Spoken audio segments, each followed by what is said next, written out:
Welcome back, everyone. What is the principle of two weaknesses? This is essentially trying to look at your left while you're looking to your right, which is impossible, physically impossible. Naruto fans are going to understand that reference a little better, unless you're a clone and you can look at north while you're looking to the south. In chess, you have weaknesses on two sides of the board. That is the principle, right? So here we have this weakness in the case of white, or it would be an advantage, right? If we're looking from black's perspective. This pawn, which is more like a disease for white. And let's say that they move here, blockading the pawn.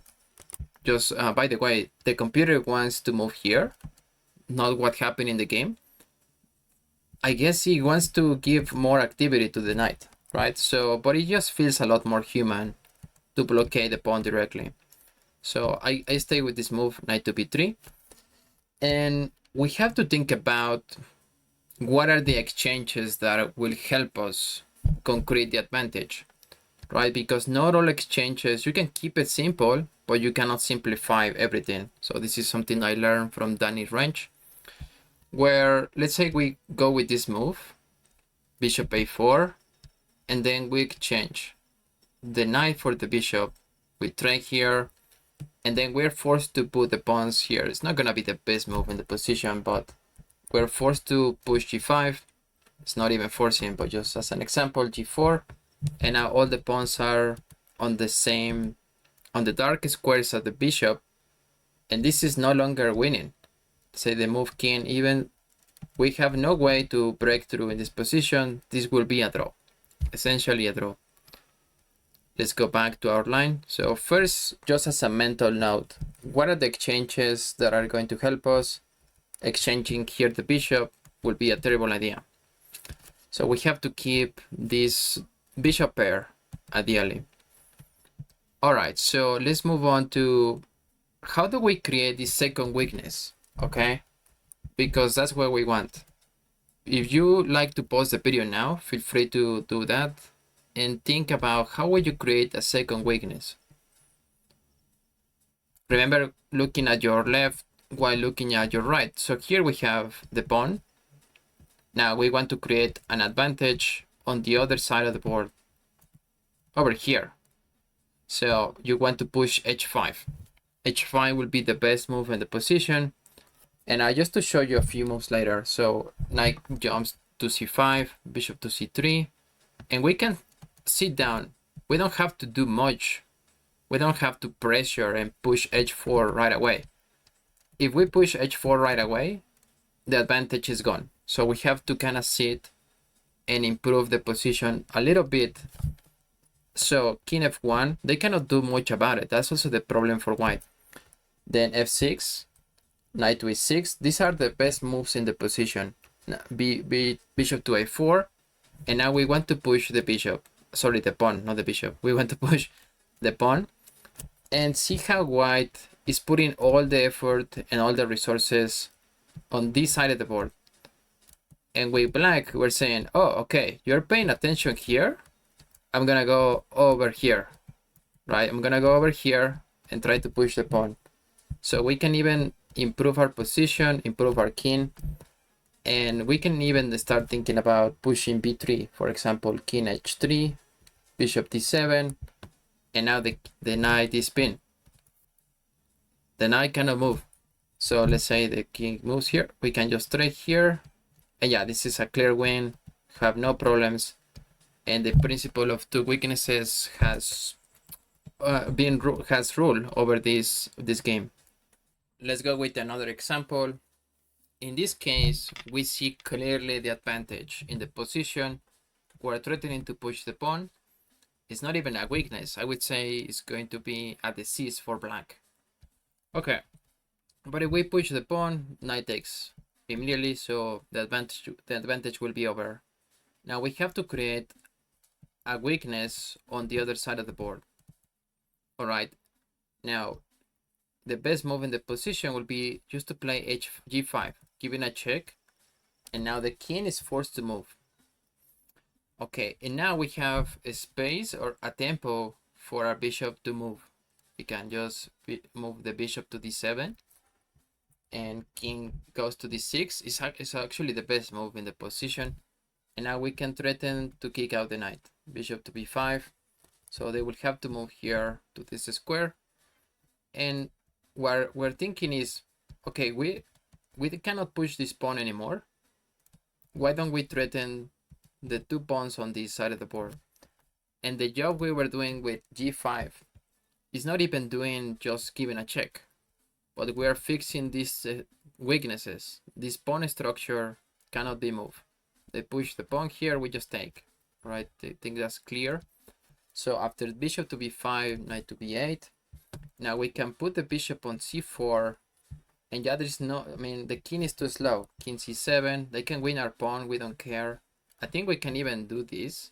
That will be very cheeky, but let's not waste any time. We can go bishop to g8, king takes, and yeah, this is just completely winning. We can take the pawn here, and after they take, we don't even have to rush.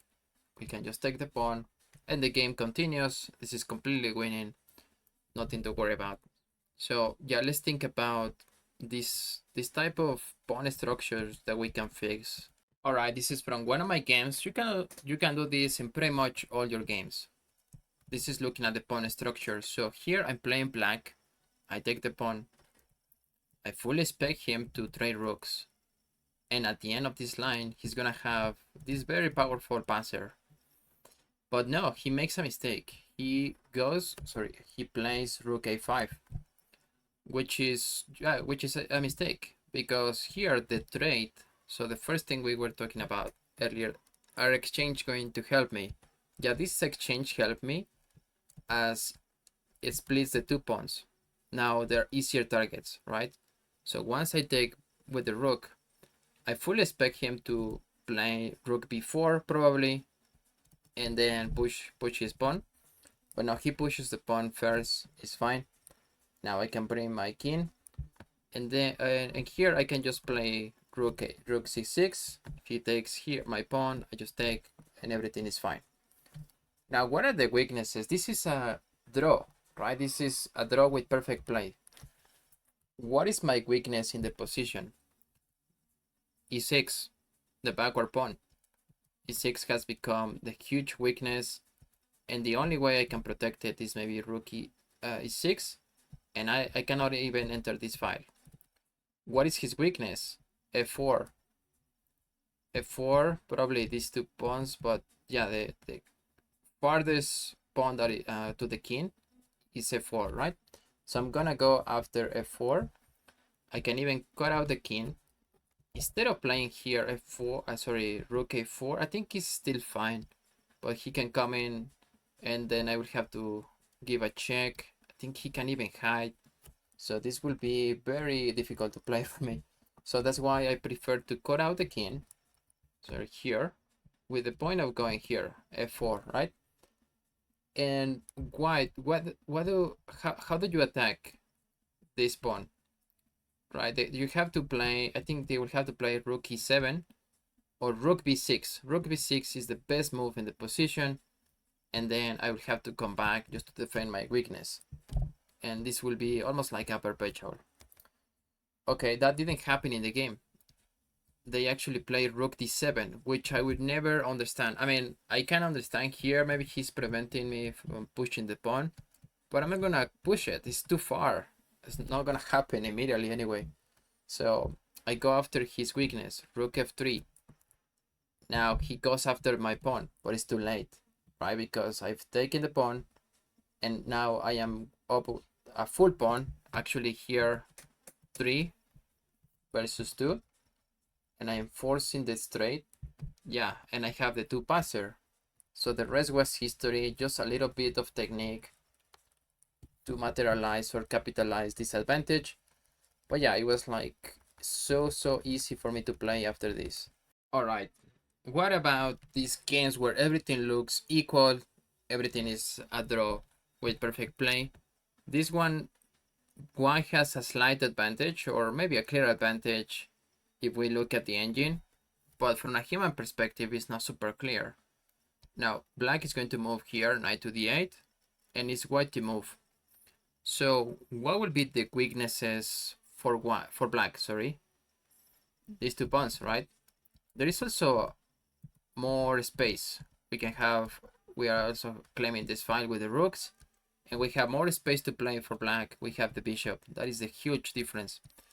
So what we want to do is fix the existing weaknesses, meaning we're not going to allow these pawns to move.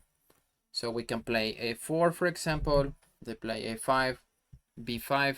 These pawns are going nowhere. Now we're going to try to create a weakness on the other side of the board.